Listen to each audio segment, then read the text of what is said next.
ओम नमः शिवाय, शिवजी सदा सहाय। ओम नमः शिवाय, गुरुजी सदा सहाय। मृत्यु शैया पर जीवन दान। एक परिवार पिछले 45 वर्षों से राधा स्वामी का अनुयायी था। उनमें से एक अशोक ग्रोवर गुरुजी के भक्त थे। उन्हें जब अपने संबंधी का फोन आया कि उनके पिता मृत्यु शैया पर हैं, तो वे तुरंत घर गए। उनके पिता को लगातार हिचकियां आ रही थी और चिकित्सकों ने कहा और कुछ कर पाने में अपनी असमर्थता व्यतीत कर दी थी। अशोक गुरुजी को पूरे मार्ग याद करते हुए उनको दिल्ली के अपोलो चिकित्सालय ले गए और उनको गहन सेवा केंद्र में प्रविष्ट किया गया। उनके पिता का रक्त मधु 700 पहुंच गया था। आंतों ने कार्य करना बंद कर दिया था। हिचकियां उनकी भांति धीमी हो रही थी। चिकित्सकों ने आशा छोड़कर उन्हें घर ले जाने का परामर्श दिया। उसी समय अशोक को आभास हुआ कि अब उनके पिता स्वस्थ हैं और चिंता करने की कोई आवश्यकता नहीं है। अशोक को एक आवश्यक कार्य से जाना था, अतः वे गुरुजी की आज्ञा अनुसार बिना किसी सेवक के अपने पिता को चिकित्सालय में छोड़कर चले गए। अगले 2 दिन अशोक अति व्यस्त रहे और उन्हें चिकित्सालय से संपर्क करने का भी समय नहीं मिला। जब वे वापस आए तो उन्होंने अपने पिता को रोते हुए देखा। उनके मन में विचार आया कि उनके पिता उन्हें अकेला छोड़ने के कारण दुखी थे, पर उन्हें अचंभा तब हुआ जब उनके पिता ने पूछा क्या वह गुरुजी के पास गए थे।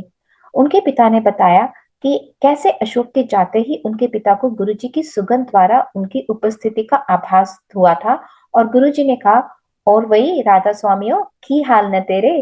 पिता ने कहा कि उन्होंने बाबा जी से अपने को बचाने के लिए विनती करी थी, पर गुरुजी ने आकर उनकी रक्षा करी।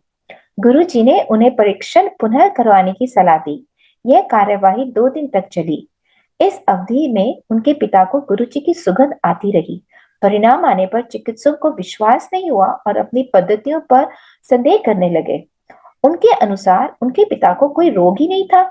उन्होंने एक इंसुलिन इंजेक्शन की सलाह दी, पर अशोक के पिता ने मना करते हुए कहा कि अब उन्हें औषधियों पर विश्वास नहीं रहा और अब सबसे बड़े चिकित्सक गुरुजी के परामर्श से ही उपचार कराएंगे।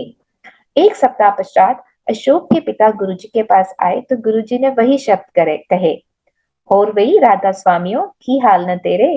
फिर गुरुजी ने उन्हें बताया कि उन्होंने उन्हें नवजीवन प्रदान किया था। यह देखकर कि गुरुजी ने कैसे परिवार प्रमुख की रक्षा करी थी, परिवार के सब सदस्यों ने गुरुजी के पास आना आरंभ कर दिया और यह अनुभव किया कि वह स्वयं ईश्वर के संरक्षण में है। भक्त के उद्योग की रक्षा।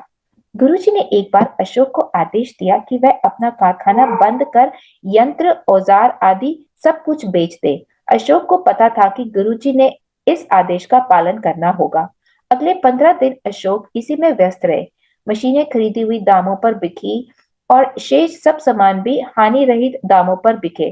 किसी को समझ भी नहीं आया कि गुरुजी ने अपने भक्त को अपना व्यापार बंद करने का आदेश क्यों दिया। 3 सप्ताह के बाद वह व्यापार पुरातन घोषित कर दिया गया और कई लोगों को भारी घाटा उठाना पड़ा, पर अशोक बच गए थे। उन्हें स्वयं परमात्मा ने बचाया था। गुरुजी के आदेश का पालन करने में सदा लाभ ही रहेगा, क्योंकि वह कभी अपने अनुयायी के भले के अतिरिक्त कुछ नहीं कहेंगे। 10 वर्षीय की इच्छा पूर्ति। एक दिन अशोक की 10 वर्षीय पुत्री गुरुजी के दर्शन करना चाह रही थी। अशोक स्वयं बड़े मंदिर के आयोजन में व्यस्त थे। उन्होंने एक भक्त से अपनी बेटी को बड़ा मंदिर लाने का निवेदन किया।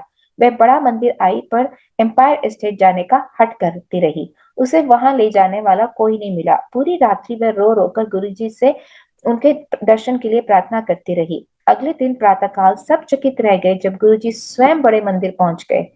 जब अशोक ने उनको बताया कि उनकी बेटी रात को उन्हें याद कर रही थी, गुरुजी मुस्कुराकर बोले कि इसी कारण वह उससे मिलने वहां आए हैं।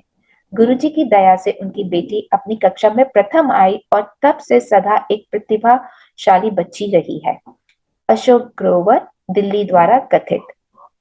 ओम नमः शिवाय, शिवजी सदा सहाय। ओम नमः शिवाय, गुरुजी सदा सहाय। गुरुजी भूल चूक माफ कीजिएगा। थैंक यू गुरुजी, शुक्राना गुरुजी।